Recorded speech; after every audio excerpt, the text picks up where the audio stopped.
नमस्कार, मैं ज्ञानेंद्र प्रताप। मैं बोल रहा हूं, लेकिन आप सुन पाएंगे या नहीं, ये आपकी व्यस्तताओं पर निर्भर करता है। क्योंकि 18 घंटे तक चीन ने एक भारतीय नागरिक को टॉर्चर किया, लेकिन 18 सेकंड भी देश के टीवी चैनलों ने इस पर गंभीर बहस नहीं की। अरुणाचल प्रदेश की एक लड़की पेम वांग थोंगडॉक भारतीय पासपोर्ट के साथ, वैध वीजा के साथ, भारत की नागरिकता के साथ चीन के संघाई एयरपोर्ट पर रोक ली गई। थोंगडॉक ने आरोप लगाया कि 21 नवंबर को लंदन से जापान की यात्रा के दौरान संघाई पुडोंग एयरपोर्ट पर उन्हें 18 घंटे तक रोका गया, जबकि वहां 3 घंटे का लेओवर होना था। उनके अनुसार चीनी इमिग्रेशन अधिकारियों ने उनका भारतीय पासपोर्ट पहचानने से इनकार कर दिया और कहा कि अरुणाचल प्रदेश तो चीन का हिस्सा है। हाँ, मानो जैसे दावा पेच की प्रतियोगिता चल रही है। कहा गया ये पासपोर्ट अमान्य है क्योंकि तुम्हारा जन्म स्थान अरुणाचल प्रदेश भारत में नहीं, चीन में है। थोंगडॉक ने कहा कि चीनी अधिकारियों ने उनका पासपोर्ट जब्त कर लिया और उनके पास वैलिड जापानी वीजा होने के बावजूद उन्हें जापान जाने वाली आगे की फ्लाइट में नहीं चढ़ने दिया गया।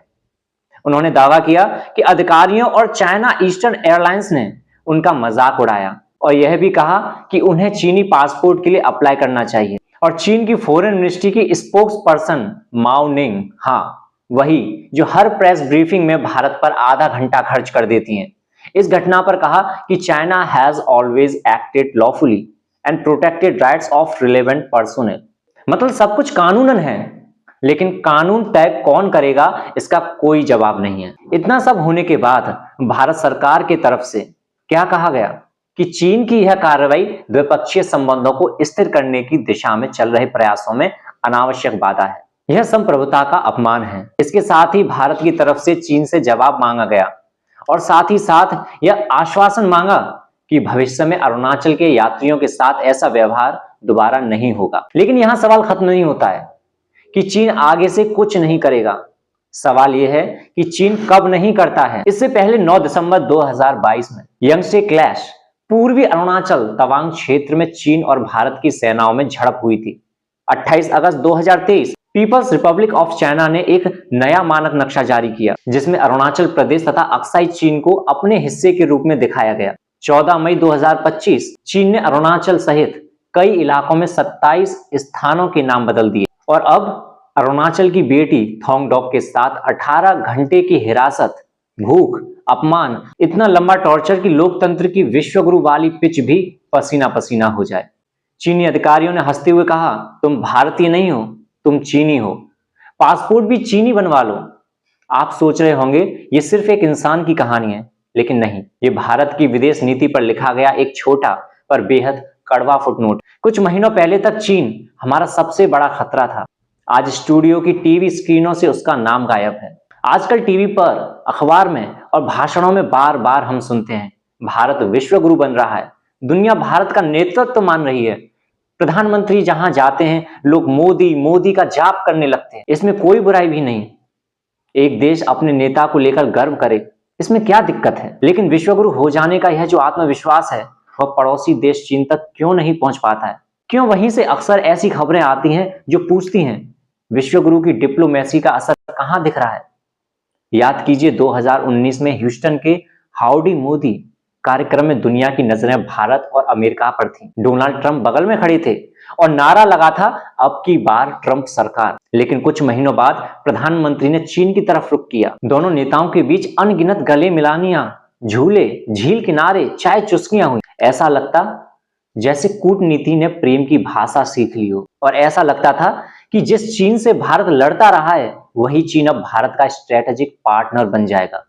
लेकिन राजनीति में प्रेम कहानी जितनी मीठी होती है, उसका अंत उतना ही खट्टा होता है। क्योंकि उधर टीवी में मोदी जिनपिंग फ्रेंडशिप के क्लोजअप चल रहे थे, इधर चीन लगातार एलएसी पर स्टेटस क्यों बदल रहा था। कभी सड़क, कभी इंफ्रास्ट्रक्चर, कभी सैनिकों की तैनाती। महीनों तक भारत सिर्फ ट्रैक टू डिप्लोमेसी में व्यस्त रहा और चीन ट्रैक टू स्ट्रेटेजी में। फिर गलवान हुआ और उस रात भारत ने नए भारत के सारे दावे खो दिए। लेकिन हम बात आज की करते हैं क्योंकि चीन की हरकतें पुरानी हैं और उसका व्यवहार हालिया। क्योंकि चीन हर महीने में कुछ नया कर गुजरता है, कोई नया विवाद, कोई नई चाल। अक्टूबर 2023 भूटान में 50,000 सैनिकों का सैन्य अभ्यास। जनवरी 2024 अरुणाचल प्रदेश की 30 जगहों का नामकरण, और अब वही मामला अरुणाचल की एक महिला के साथ कथित दुर्व्यवहार, जिसने पूरे सोशल मीडिया में बहस खड़ी कर दी। इस बीच भारत की प्राइम टाइम्स बहस कैसी होती है? हम चीन को जवाब देंगे, हम विश्वगुरु हैं, हमें कोई डरा नहीं सकता। लेकिन जब जवाब देने का समय आता है तो हमारी सरकार की भाषा ही बदल जाती है। सीमा की स्थिति सामान्य है और हम शांति के लिए प्रतिबद्ध हैं, लेकिन हम कैसा शांति चाहते हैं? चीन हमारे नटी पर चढ़ने का बात कर रहा है और हम शांति चाहते हैं। सवाल यह नहीं कि चीन हमारे सैनिकों, हमारी सीमाओं या हमारे नागरिकों से क्या कह रहा है। सवाल यह है कि क्या भारत उसके खिलाफ कुछ कर पा रहा है या केवल शांति चाहता है? क्योंकि शक्ति सिर्फ इस बात से तय नहीं होती कि आप किस से हाथ मिलाते हैं। शक्ति इस बात से तय होती है कि अपने पड़ोस में आपको कितनी तवज्जो और कितना सम्मान मिलता है। और चीन इस क्षेत्र में भारत को सिर्फ एक रीजनल कंपटीटर की तरह ट्रीट करता है, जिसे वह कभी काबू करके, कभी परेशान करके अपने हिसाब से चलाते रहना चाहता है। लेकिन भारत के अंदर टीवी स्टूडियो सब यह कहना चाहते हैं कि हम विश्वगुरु हैं। बस चीन से मत पूछिए, क्योंकि चीन को अभी भी लगता है भारत उसका छात्र है, गुरु नहीं। भारत के भीतर इस घटना को लेकर गुस्सा था, लेकिन भारत के संस्थानों में एक प्रकार की थकान, क्योंकि जब आप खुद को विश्वगुरु कहने में व्यस्त हों तो आप यह स्वीकार नहीं कर सकते कि कोई और आपको छात्र की तरह ट्रीट कर रहा है। टीवी के स्टूडियो में भारत ताकतवर है, सोशल मीडिया में भारत अजय है और चुनावी रैलियों में भारत विश्वगुरु है। लेकिन चीन के एयरपोर्ट पर एक भारतीय महिला से कहा जाता है अरुणाचल प्रदेश भारत का हिस्सा नहीं है। और इस सवाल के सामने हमारे नारे, हमारे भाषण, हमारी विदेश यात्राएं, हमारी अंतर्राष्ट्रीय शिखर बैठकों की तस्वीरें सब बौनी हो जाती हैं। क्योंकि शक्ति इस बात से तय नहीं होती है कि आप किस मंच पर किसके साथ फोटो खिंचवा रहे हैं।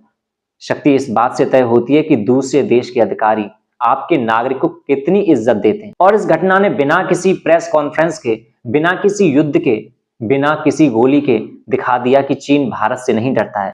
भारत को हराकर नहीं, भारत को अनदेखा करके। लेकिन यह सिर्फ डिप्लोमेटिक विवाद नहीं था, यह भारत की संप्रभुता पर, उसके नागरिक पर, उसके सम्मान पर 18 घंटे का अत्याचार था। लेकिन इससे भी ज्यादा दिलचस्प है टाइमिंग, कि कुछ ही समय पहले तक भारत की विदेश नीति अमेरिका के साथ लोकतंत्र बचाने का मिशन चला रही थी। फिर अचानक चीन से मित्रता की नई पॉलिसी आ गई। कहा गया हम शांति चाहते हैं, व्यवहारिक रिश्ता चाहते हैं। और उस बदले कुछ रिश्तों की पहली किस्त में चीन ने एक भारतीय नागरिक से कहा आप भारतीय नहीं, चीनी हैं, चीनी पासपोर्ट बनवा लो। दोस्त बदल गए पर अपमान की किस्त वही रही। भारत में टीवी चैनलों के स्टूडियो में लाइटें जल रही हैं, लेकिन नेशनलिज्म की बैटरी शायद डिस्चार्ज हो गई। क्योंकि जहां दुश्मनों की सूची सरहद पर नहीं, टीवी डिबेट रूम में तय होती है। और चीन उस लिस्ट में कभी आता ही नहीं। कभी गलवान में 20 सैनिक शहीद हो गए तो कहा गया ज्यादा कैजुअलिटी तो उनकी हुई है, हमारे सिर्फ 20 ही जवान शहीद हुए। ऐसे जैसे 20 जवान का कोई कीमत ही नहीं है। आज एक भारतीय लड़की 18 घंटे भूखी रखी गई, अपमानित की गई, कहा गया कि तुम भारतीय नहीं हो। तो हमारी सरकार कह रही है चीन की यह कार्रवाई द्विपक्षीय संबंधों को स्थिर करने की दिशा में चल रहे प्रयासों में अनावश्यक बाधा है। मानो जैसे जीजा साली से बार बार एक ही मजाक किया जा रहा है और साली बोलती जा रही है जीजा आप गलत कर रहे हैं। हाँ, सरकार की विदेश नीति अब दोस्ती की फोटो और कूटनीति के हैशटैग में चल रही है। कभी अमेरिका की ओर झुकते हैं, कभी चीन की ओर बह जाते हैं। और नागरिक वो महासत्ता बनने की लड़ाई में कहीं बीच में घिस चुका है। अच्छा है भारतीय दूतावास ने हिम्मत दिखाई, लड़की को बचाया, भोजन दिया। लेकिन सवाल सरकार से अलग है। जब चीन भारतीय नागरिक से कहता है कि अरुणाचल भारत का हिस्सा नहीं है, तो क्या सरकार केवल प्रेस रिलीज से जवाब देगी? क्या सरकार अपनी नई दोस्ती के अनुबंध में ये लिखवाना भूल गई कि नागरिकों का अपमान नहीं सहेगा हिंदुस्तान? आज वो लड़की पीएम से अपील कर रही है कि इस मुद्दे को उठाइए, जवाबदेही कीजिए। लेकिन क्या हमारे प्रधानमंत्री कर पाएंगे?